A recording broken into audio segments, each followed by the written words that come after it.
माँ भगवती आशापुरा के श्री चरणों में नमन।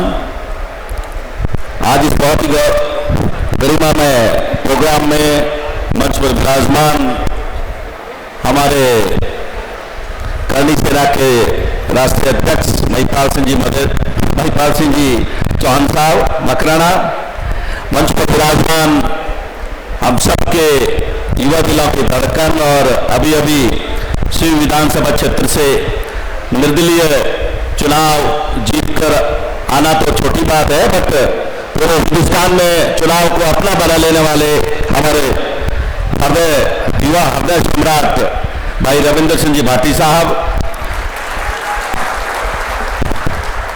मंच में विराजमान श्रीमान भरत सिंह जी परमार साहब, मंच में विराजमान श्रीमान टिकम सिंह जी राणावत साहब,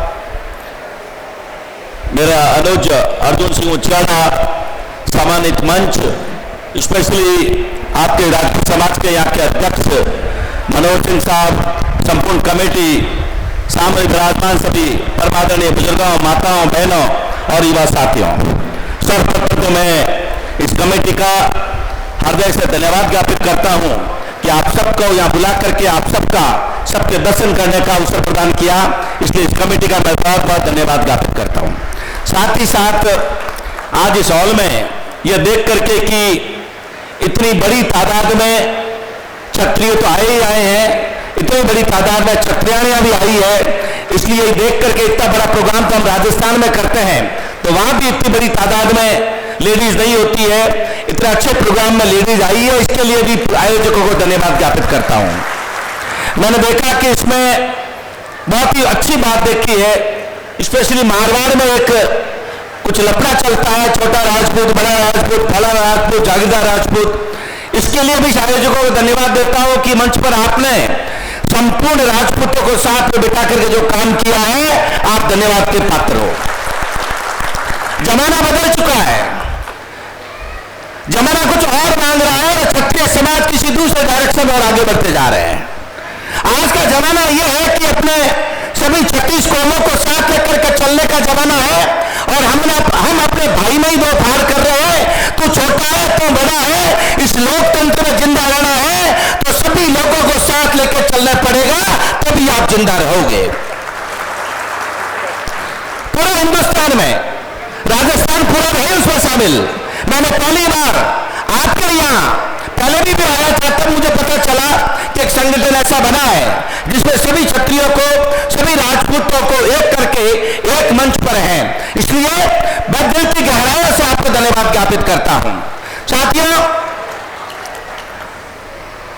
एक बहुत ही इंपॉर्टेंट बात आपसे मैं शेयर करना चाहता हूं। जब राजपूत पैदा होता है तो हो सकता है कि उसका पिता और उसका माता दोनों राजपूत हो, पर क्षत्रिय वो होता है जो 36 कौम के लिए जीता है।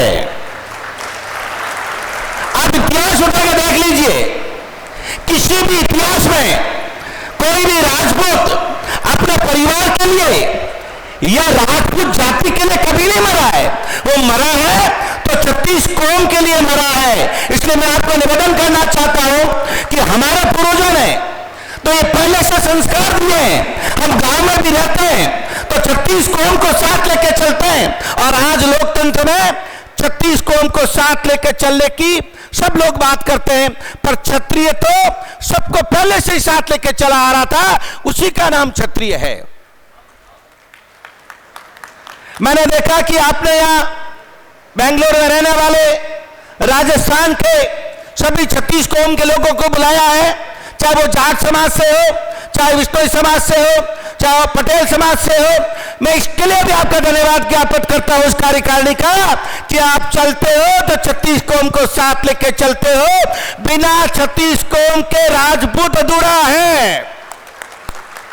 अगर सबको साथ लेके चलेंगे तभी बात पड़ेगा, और अगर राजपूत सिर्फ राजपूत करेगा तो राजपूत बनेगा भी नहीं। वो कौम की बात तो करनी चाहिए। आज जमाना ऐसा है कि आप अगर अपने कौम की बात नहीं करोगे, उसके साथ अत्याचार होगा तो सबसे पहले उसके पक्ष में बोलना चाहिए।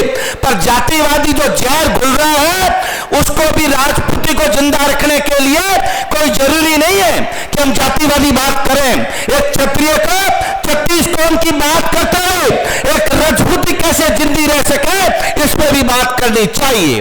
मैं आपके बीच आया हूं और एक बहुत बड़ी बात शेयर करने आया हूं। आप पैसे कमा सकते हो, मैं भी बिजनेसमैन हूं। आप बड़े बिजनेसमैन बन सकते हो, बड़े किसान बन सकते हो और कुछ बड़े बन सकते हो। ये सब बातें गौण है जब तक आपकी राज में हिस्सेदारी नहीं है। अगर आपकी राज में हिस्सेदारी नहीं है तो आपकी आने वाले टाइम में आप अपनी बहन बेटी की इज्जत भी सुरक्षित नहीं पाओगे। मुझे पता है आप राजस्थान से हजारों किलोमीटर दूर है, पर आपको जब भी चुनाव आते हैं मेरी आपसे अपील है कि सब काम छोड़ के कम से कम 1 महीने तक आपको आकर के चुनाव में भाग लेना चाहिए। जो भी आपका आदमी होता है, जरूरी नहीं वो राजपूत हो, किसी भी कौम का हो सकता है, जात हो सकता है, मेघवाल हो सकता है। अगर राजपूत है तो और अच्छी बात है। इसलिए साथियों, आपसे अपील करता हूं कि आज का लोकतंत्र बड़ा गंदा होता जा रहा है। इस लोकतंत्र में आपने अगर राज में हिस्सेदारी नहीं रखी तो आने वाला टाइम बड़ा खराब है। राजपूतों की तरफ 36 कौम देखती है और आज जमाना चेंज हो चुका है कि राजपूत भी दूसरों की तरफ देखने लगे हैं। इसलिए आपसे अपील करता हूं, आप गांव छोड़ के आए हैं, मुझे इस बात का आभास है कि आप यहां आए हैं तो आप एक सक्षम राजपूत के रूप में आगे बढ़े हैं और आप गांव में जाते हो तो गांव को लीड करते हो। गांव में जाकर के आप कहते हो कि ये करना है तो निश्चित रूप से पूरे गांव के लोग करते हैं। इसलिए आपसे अपील करूंगा कि आप जब भी चुनाव आवे, चाहे चुनाव छोटा हो या बड़ा हो, ये मायने नहीं रखता, आपको चुनाव में भाग लेना चाहिए और लोगों को भी उकसाना चाहिए कि भाई बिना राज के सब कुछ अधूरा है। मैं एक वैसे 36 कौम के लोग बैठे हैं, तो एक बात शेयर करना चाहता हूं। मैं कांग्रेस से आता हूं बात और कांग्रेस का प्रदेश में महासचिव हूं। मैं कोई जातिवादी बात करना मुझे ठीक नहीं लगता, पर जब मुझे अन्याय होता दिखता है तो अन्याय चाहे मेघवाल के खिलाफ हो, चाहे किसी चारण के खिलाफ हो, चाहे राजपूत के खिलाफ हो, बोलना मेरा प्रथम सिद्ध अधिकार है। मेरा मानना यह है साथियों कि मैं मारवाड़ से आता हूं। मारवाड़ में जो अभी 2-3 महीने पहले विधानसभा चुनाव हुए हैं, उन विधानसभा चुनावों में 30 में से 26 सीटों पर क्षत्रिय राजपूत समाज ने 90% से 95% वोट भारतीय जनता पार्टी को देकर के विजय बनाया है। हम जिस गांव में गए ये बात कहते हैं हमारी पार्टी है, हम आपको वोट नहीं देंगे। आपको ध्यान दिलाना चाहता हूं, आप चूंकि क्षत्रियों का जमावड़ा है, बात कहना जरूरी है। छत्तीसगढ़ में रमन सिंह जी मुख्यमंत्री बनने वाले थे और उनको बना दिया गया स्पीकर। मध्य प्रदेश में भी आपको पता होगा कि तामर शाह मुख्यमंत्री बनने वाले थे, उनको भी बैठा दिया। हमारे यहां भी राजेंद्र सिंह जी का 2-4 के नाम चल रहे थे, आपने नहीं बनाया। राजस्थान में तो कोई बात नहीं। मैं भारतीय जनता पार्टी से अपील करना चाहता हूं इस मंच से, मैं तो कांग्रेस में हूं, मेरे कहने से मेरे गांव में भी राजपूत वोट नहीं देते। वो कहते हैं हम तो भारतीय जनता पार्टी में हैं। जब हम 90% वोट आपको दे दिए तो हमारे में क्या कमी है कि आपने 3 राजपूत मुख्यमंत्रियों में से एक भी मुख्यमंत्री नहीं बनाया।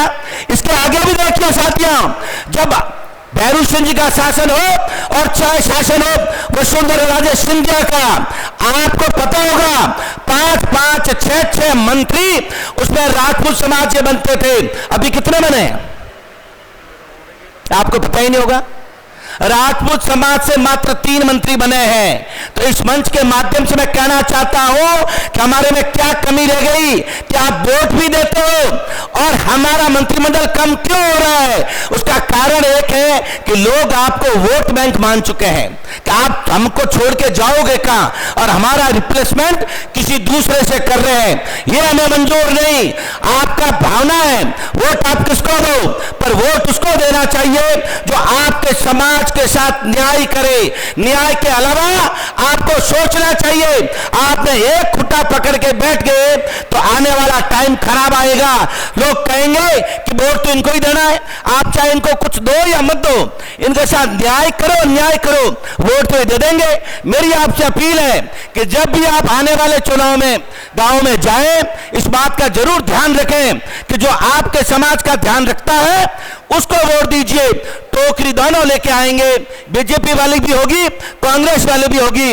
उस टोकरी में दाना डालते हुए एक टोकरी मत देखिए, दूसरी टोकरी का भी ध्यान रखिए, तो समाज के साथ न्याय होगा। अभी आपने देखा होगा कि राजस्थान में हमारे